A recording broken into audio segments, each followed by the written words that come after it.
தேவ ஆவி எப்படி கிடைச்சுன்னா, அவரே ஜெபமணி காலகாலங்களில் அந்த நல்ல தேவ பிள்ளைகளோடு ஐக்கியமாக இருந்து அந்த ஆவியை வாங்கிக்கிட்டார். இப்போ அவருக்கு ஒரு விசேஷித்த ஆவியை ஆண்டவர் கொடுக்குறாரு. யார் மூலம் வருதுன்னு சொன்னால், மோசே அவருக்காக ஜெபம் பண்ணுறாரு. அப்படி ஜெபிக்கும்போது யோசுவா ஞானத்தின் ஆவியினால், அப்போ இப்படி இருக்கும்போது பிரச்சனைகள் எவ்வளோ கடுமையான பிரச்சனைகளாக இருந்தாலும் லகுவாக கடந்து போகலாம். அல்லேலூயா. அதனால் தான் உம்மாலே நான் ஒரு சேனைக்குள் பாய்வேன், உம்மாலே நான் ஒரு மதிலை தாண்டுவேன், மனுஷன் எனக்கு என்ன செய்வான் என்று சொல்லலாமே. அதெல்லாம் எப்படி சொல்ல முடியுதுன்னு சொன்னால், இந்த ஆவியின் பலம் நமக்குள்ளே என்ன செய்யணும், வேணும். அதனால தான் ஆண்டவர் கடைசி நாட்களில் யோவேல் 2:28 மாம்சமான யாவர் மேலும் என் ஆவியை ஊற்றுவேங்க. ஆமாம், கர்த்தருடைய ஆவியானவர் மாம்சமான யாவர் மேலும் என்ன செய்யணும், ஊற்றப்படக்கூடிய ஒரு காலம் இது.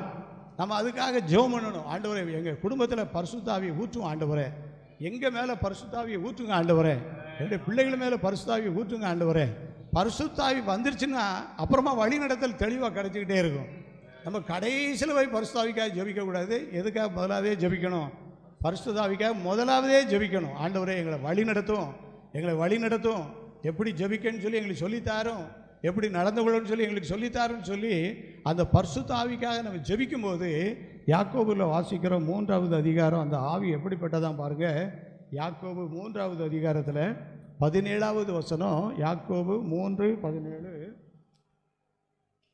பரத்திலிருந்து வருகிற ஞானமோ, இதெல்லாம் பரலோகத்திலிருந்து வரக்கூடிய ஞானம், சுத்தமாக இருக்கும், பெர்ஃபெக்டாக இருக்கும், சுத்தமாக உள்ளதும், பின்பு சமாதானம், சாந்தம், இணக்கம், இரக்கம், நற்கனி, பட்சபாதம் கிடையாது, மாயமாலம் கிடையாது. இவ்வளவு எதுக்குள்ளே இருக்கு? இதெல்லாம் எதில் இருக்கு? அந்த பரலோக ஞானம், அந்த பரிசுத்த ஆவிக்குள்ளே இவ்வளவு உள்ளே இருக்கு. அப்போ நமக்குள்ள பரிசுத்த ஆவி இருக்கா, எப்படி இருக்குது, எந்த அளவுக்கு இருக்குங்கிறத இதை வச்சு தான் நம்ம என்ன செய்யலாம், கண்டுகொள்ளலாம். முதலாவது அவங்க வாழ்க்கை சுத்தமாக இருக்கும்.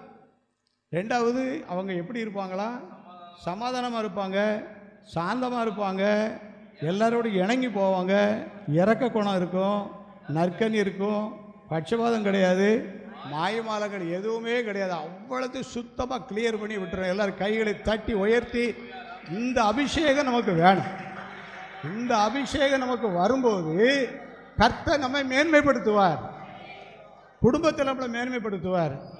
எந்த இடத்துல நம்ம தலை குனிஞ்சு நிற்க வேண்டிய சூழல் வருதோ அந்த இடத்துல தலை நிமிர்ந்து நடக்க நமக்கு உதவி செய்வார். எந்த இடத்துல அவமானங்கள் நமக்கு வந்துச்சோ அதே இடத்துல திருப்பி ஆண்டவனை உயர்த்தி காட்டுவார். ஏன்னு சொன்னால் இது ஒரு விசேஷித்த ஆசீர்வாதங்கள், இது ஒரு மேன்மையான ஒரு ஆசீர்வாதங்கள். அப்போ யோசுவாவை ஆண்டவர் மேன்மைப்படுத்தினதுக்கு இந்த